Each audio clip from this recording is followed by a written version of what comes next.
Reading, Pennsylvania, founded in 1748 and established as an industrial powerhouse in the mid-19th century, gave its name to the once Reading Company, also known as Reading Railroad.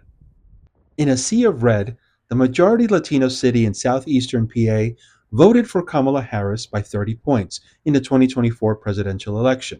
Still, Donald Trump easily won Berks County, home to Reading, by 12 points, and the state by more than 50% of the vote. The first coveted swing state to be won by Trump on election night 2024, we saw it fitting to start the 50 Project right here. For the next 4 years, we'll visit all 50 states and speak with residents about what motivated them to vote in the presidential election. We'll also touch base about how things are going based on those hopes and concerns. Voters of all ages and ethnic backgrounds in PA, including Ramon Martinez, co-owner of the Mofongo restaurant, pointed to the economy, the high cost of living, as the incentive to vote. But that wasn't the only reason. Sé que la economía sigue mala, está bastante difícil en el periodo de Joe Biden, pero más quería votar en contra de Donald Trump por la retórica que tenía en contra de los inmigrantes y todo esto. Martinez said Trump's deportation agenda has forced many immigrants into hiding, and it's hurt his business. Johanny Cepeda Freitis, co-owner of the nearby restaurant Su Casa Mi Casa, agrees.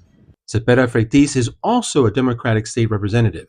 She is critical of dismantling institutions like the Department of Education that provide marginalized communities with resources to overcome barriers. I mean, you have a wealthy white man who was born with a silver spoon in his mouth that could never identify with the experience that a person of color has had to endure.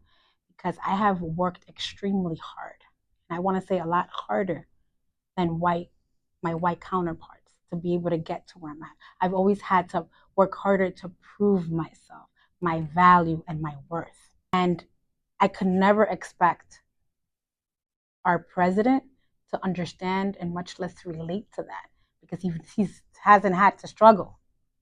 I mean, I don't know that I would have gone to college if opportunities had not been created for me to be able to take advantage of those opportunities, like the Education Opportunity Program back in New York, because I went to school upstate New York. My parents would have never been able to afford it, for example. Cepeda Freitis calls the cuts made by the Department of Government Efficiency, better known as DOGE, led by Elon Musk, reckless behavior and irresponsible. You bring someone into your administration that has no prior experience in how government works, and you're dismantling and you're laying off and you're firing all these people.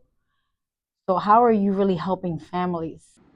We visited with Republican Michael Rivera, Berks County Commissioner, and talked about the complexity of immigration, including a distinction that drove many of his constituents to the polls.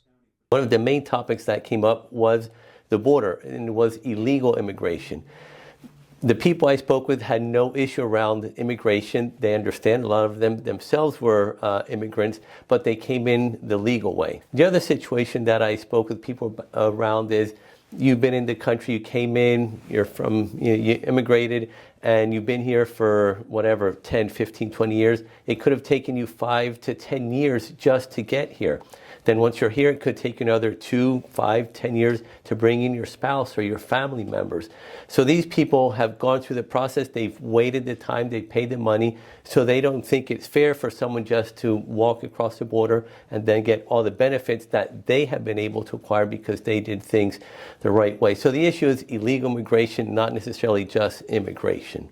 The U.S. immigration system can be complex and challenging to navigate, making it difficult for some individuals to obtain legal status. Some people enter the U.S. legally with a visa, but stay beyond the permitted time, becoming undocumented. The laws in the United States around immigration do need to be changed. Right now, if you look at jobs, there are more job openings than there are people that are able to fill those jobs. We're not going to birth our way out of that here in the United States. The way we're going to do that is through people coming in through legal immigration, where people can come in, they can work here, they can raise their family, they can become a part of our nation. So the laws here in the United States do need to be worked upon and improved in that aspect to be able to welcome more people that want to come here, that go through a process. Rivera said more work visas are needed. The Pew Research Center estimates roughly more than 8 million undocumented immigrants are working in the U.S., representing about 5% of all workers.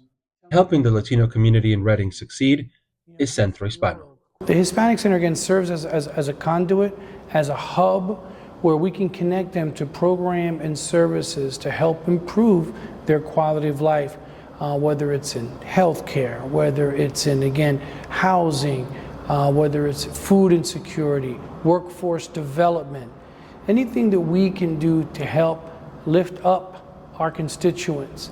That's the work that we do here at the Hispanic Center, again, helping them so that they can then help themselves.